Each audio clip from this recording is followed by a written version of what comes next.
بسم الله الرحمن الرحيم. أعوذ بالله من الشيطان الرجيم. وقال نسوة في المدينة امرأة العزيز تراود فتاها عن نفسه قد شغفها حبا إنا لنراها في ضلال مبين. عزیز طلبہ کرام، سبق نمبر 70 سورہ یوسف، آیت نمبر 30۔ یہ ایک اور مقام ہے کہ حضرت یوسف علیہ السلام پر جب زلیخا نے بدنامی لگائی اور تہمت لگائی تو اللہ تعالیٰ نے زلیخا کو ایک مصیبت میں مبتلا کیا اور اس کو بھی بدنام کر دیا۔ گویا کہ زلیخا کی قید ایک معصوم کے بارے میں، ایک معصوم کو تہمت لگانا، بدنام کرنا، تنگ کرنا، اللہ تعالیٰ نے اس کا بدلہ لیا اور زلیخا کو اس کی سزا دی کہ مصر کی جتنی عورتیں تھیں انہوں نے زلیخا کو بدنام کیا اور اس پر تہمتیں لگائی اور اس کو برا بلا کہا اور زوردار کہا۔ وقالا اور کہا نسوتن عورتوں نے فی المدینہ جو شہر کے اندر تھی، امرات العزیز کی بادشاہ کی بیوی نے تراود ورغلایا ہے اپنے نوجوان کو اس کے نفس کے بارے میں، یقیناً داخل ہو چکی ہے اس زلیخا کے دل میں یوسف کی محبت، بے شک ہم دیکھتی ہیں اس زلیخا کو کھلی گمراہی کے اندر۔ یہاں انہوں نے بہت سخت قسم کی بدنامی لگائی ہے اور یہ بات بار پھیل گئی، اور ایک بات یہ ہے کہ نسوتن وہ تمام عورتیں جو شہر کے اندر تھی ان سب کو یہ بات معلوم ہو گئی، عورتوں نے بدنامی لگائی اور سب عورتوں نے جو شہر کے اندر تھی۔ یہ ایک گویا کہ ایک سزا ہے اور ایک برائی ہے انسان کے کہ پورے شہر کی عورتوں کو، سب لوگوں کو پتہ چل جائے اس کی برائی کا۔ دوسری وجہ یہ ہے کہ امرات العزیز کہ ایسی عورت نے یوسف کو ورغلایا یا بدکاری کی طرف دعوت دی جس کا خاون موجود ہے، تو مانا امرات العزیز جو عزیز کی بیوی ہے، مانا خاون ہے تو پھر بھی ایسا کام کرے، یہ اور ایک بدنامی کی بات۔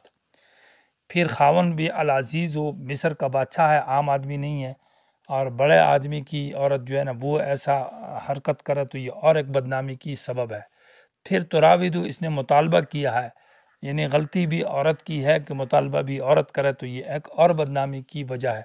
پھر فتاحہ ایک اجنبی آدمی سے مطالبہ کیا ہے، اور صرف اجنبی نہیں ہے بلکہ اس کا غلام ہے، تو فتاحہ مانا ایک غلام سے مطالبہ کرنا، اجنبی آدمی سے کرنا، یہ اور بری بات ہے۔ عن نفسی، اور پھر اشارات بھی نہیں کیے بلکہ صراحتاً تصریح کے ساتھ اس کے نفس کے بارے میں اس سے مطالبات کی ہے، اور صرف یہ نہیں کہ بدکاری کا یا برائی کا مطالبہ کیا بلکہ قد شغفہا اس پر عاشق ہے اور اس کی مجازی کرتی ہے، اور زلیخا کے دل میں اس کی محبت داخل ہو چکی ہے۔ قد شغفہا مانا قد شغفا، قد دخل فی شغاف قلبہ، حبہ فی شغاف قلبہ، یعنی یقیناً داخل ہو چکی ہے یوسف کی محبت اس کے دل کے پردوں کے اندر۔ شغاف سے مراد شغاف القلب یعنی دل کا پردہ، اور معنی یہ ہے کہ قد شغفہا معنی قد دخل حبہ فی شغاف قلبہا، کہ اس کے دل کے پردے کے اندر اس کی محبت داخل ہو چکی ہے۔ انا لنراہا، آخر میں دستخط اور فیصلہ بھی کر دیا کہ بے شک ہم تو سمجھتی ہیں زلیخا کو فی ضلال مبین، کھلی گمراہی کے اندر، یہ بالکل گمراہ ہے، یہ غلط۔ گویا کہ کیسی بدنامی ہوئی اور کتنے فتوے لگا دیے عورتوں نے زلیخا کے اوپر۔ فلما سمعت بمکرہن، جب سنا زلیخا نے بمکرہن عورتوں کا تانا، ارسلت الیہن، تو ان کی طرف سوال جواب بھیجا، یعنی پیغام بھیجا ان کی طرف کہ ان کو دعوت کے لیے بلایا۔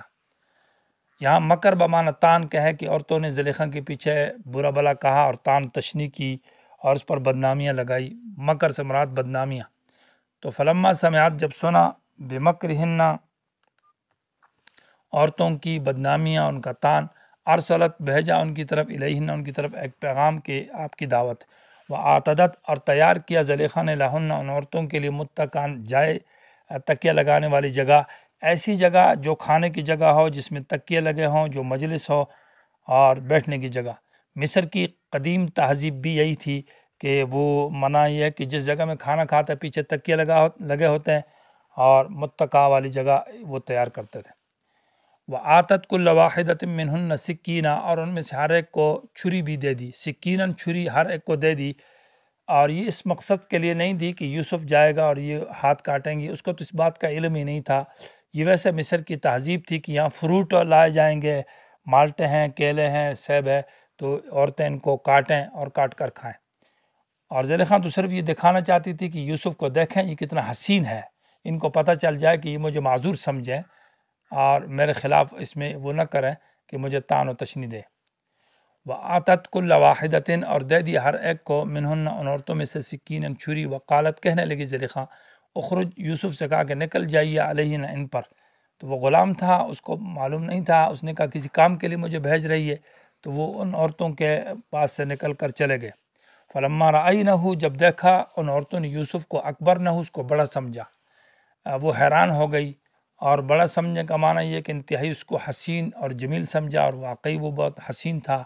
حدیث معراج کے اندر ہے کہ رسول اللہ صلی اللہ علیہ وسلم نے فرمایا کہ میں نے معراج کی رات میں حضرت یوسف کو دیکھا، قد اوتی شطر الحسن، کہ اس کو آدھا حسن عطا کیا گیا ہے۔ آدھا حسن باقی لوگوں کو عطا کیا گیا ہے، اور آدھا حسن جو حضرت یوسف کو عطا کیا گیا، تو بڑا حسین تھا۔ وقطعنا ایدیہن، اور انہوں نے اپنی انگلیوں کو زخمی کر دیا۔ یا قطعنا جرحنا کے معنی میں ہے، یہ معنی نہیں ہے کہ قطعنا کی انگلیاں بالکل کاٹ دی اور وہ نیچے گر گئی، معنی یہ کہ ان کو زخمی کر دیا۔ وقلنا، اور کہنے لگی حاشا للہ، حاشا للہ کا معنی سبحان اللہ، کلمہ تعجب کے معنی میں استعمال ہوتا ہے کہ سبحان اللہ، ما ھذا بشرا، یہ تو کوئی بشر معلوم نہیں ہوتا، ان ھذا الا ملک کریم، انسان نہیں ہے بلکہ یہ کوئی فرشتہ ہے کریم، عزت والا۔ یہ ما ھذا بشرا گویا کہ عورتوں نے حضرت یوسف کی بشریت کی نفی کی کہ یہ بشر معلوم نہیں ہے۔ اس کا دو مطلب ہے، ایک مطلب تو یہ ہے کہ یہ انتہائی یہ عورت، جب عورتوں نے دیکھا کہ بڑا حسین اور جمیل ہے، اور معنی یہ ہے کہ اس طرح کے مطالبات سے ایک انسان گناہ سے نہیں بچ سکتا، جب یہ بچ گیا ہے اور زلیخا نے اتنے سے مطالبات بھی کیے اور اس نے گناہ نہیں کیا، تو یہ فرشتہ ہی ہو سکتا ہے، اس لیے کہا کہ یہ انسان نہیں ہے اور ایک فرشتہ ہے، تو اس یہ معنی ہے۔ دوسرا معنی یہ ہو سکتا ہے کہ یہ بشر نہیں ہے، یہ فرشتہ ہے، معنی یہ ہے کہ یہ انتہائی خوبصورت اور حسین ہے، یعنی حسن کے اندر اس کی ایک مثال دی جاتی ہے کہ انسان بڑا خوبصورت ہے جیسے کہ فرشتہ۔ تو اس پر سوال یہ ہوتا ہے کہ کیسا ان کو معلوم تھا کہ فرشتہ تو کبھی ان عورتوں نے نہیں دیکھا یا کسی نے کہ فرشتہ بڑا حسین ہوتا ہے؟ تو یہ ویسے مشہور ہوتا ہے کہ جو عرف میں ایک بات مشہور ہے کہ بڑا حسین ہے مانا جیسا فرشتہ، یعنی فرشتوں کے بارے میں لوگوں کا یہ خیال ہے کہ وہ حسین ہوتے ہیں، جیسے کہ شیطان کے بارے میں لوگوں کا یہ عرف میں یہ خیال ہے کہ وہ بد شکل اور برا ہے۔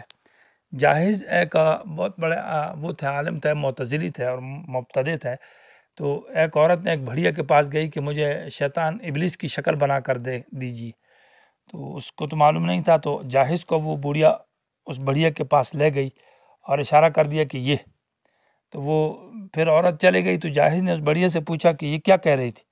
تو اس نے کہا، اس نے مجھے کہا کہ شیطان ابلیس کی شکل بنا کر دے دو، تو میری ذہن میں تو نہیں تھی، تو یہ آپ کو لے آئی اور اس لیے کہا کہ آپ کی شکل جو ہے نا یہ ابلیس کی شکل ہے۔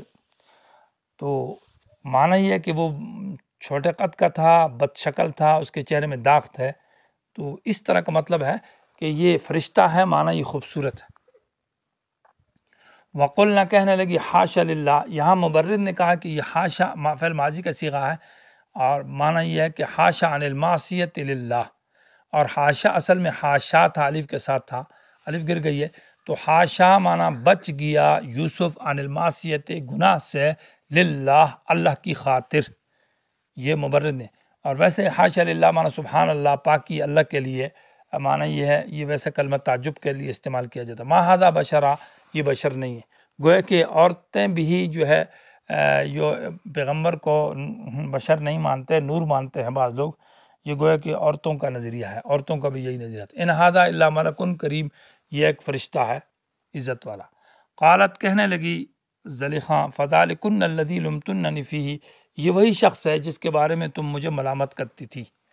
یہ ذا اسم اشارہ واحد مذکر کے لیے ہے، الذی ذا اسم موصوف اور الذی اس کی صفت ہے، موصوف صفت، یا ذا مبتدا ہے اور الذی اس موصول ہے، لمتننی فی صلہ، موصول صلہ مل کر اس کی خبر ہے۔ تو کنہ ضمیر جو ہے یہ تو ویسے حرف خطابی ہے، ضمیر نہیں ہے کنہ، بلکہ کاف حرفی خطابی ہے، اس میں اشارہ کے آخر میں ذالکا کا کما کم، یہ جو حروف لگتے ہیں ان کو کاف حرفی خطابی کہا جاتا ہے، مخاطب کا حال بیان کرنے کے لیے یہ لائے جاتے ہیں، یہ وہ اس میں ضمیر نہیں ہے۔ تو معنی یہ ہے کہ فضا الذی کو لمتننی فیہ، یہ وہ شخص ہے جس کے بارے میں تم مجھے ملامت کرتی تھی۔ وَلَقَدْ رَاوَدتُّهُ، اب یوسف کی پاک دامنی اور صفائی کا مزید ذکر ہے کہ خود زلیخا کا بیان، اور اس نے اقرار کیا ہے۔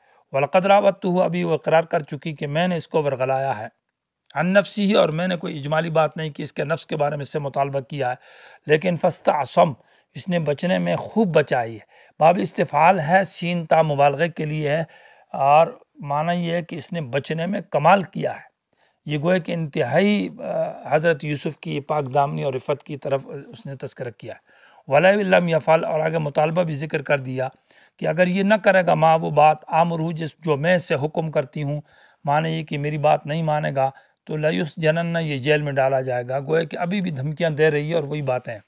وَلَيَكُونَ مِنَ الصَّاغِرِينَ، اور یہ ہو جائے گا ذلیلوں میں سے۔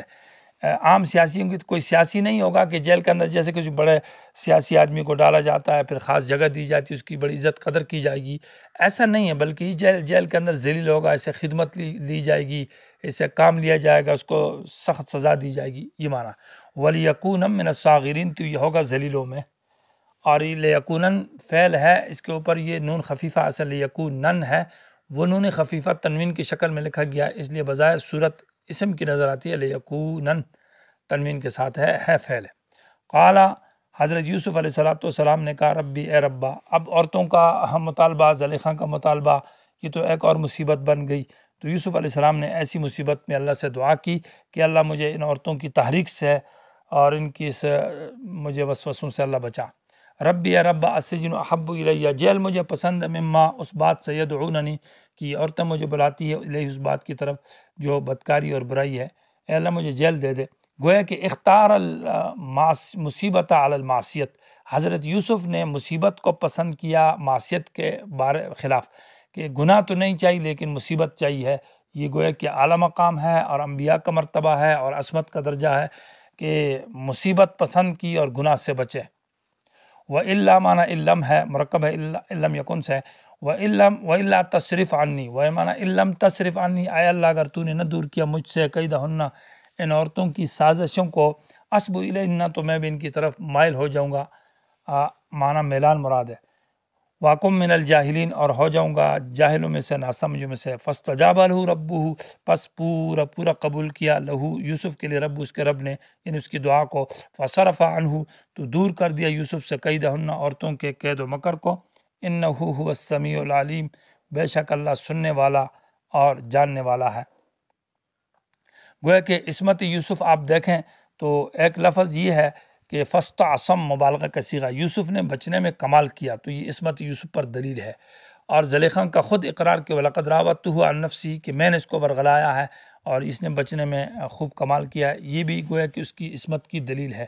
اور پھر عورتوں نے کہا کہ قُلْنَا حَاشَ لِلَّهِ مَا هَٰذَا بَشَرًا إِنْ هَٰذَا إِلَّا مَلَكٌ کریم میں عورتوں کا بھی یہ قرار ہے کہ یوسف فرشتہ ہے، یہ معصوم ہے، گناہ نہیں کر سکتا۔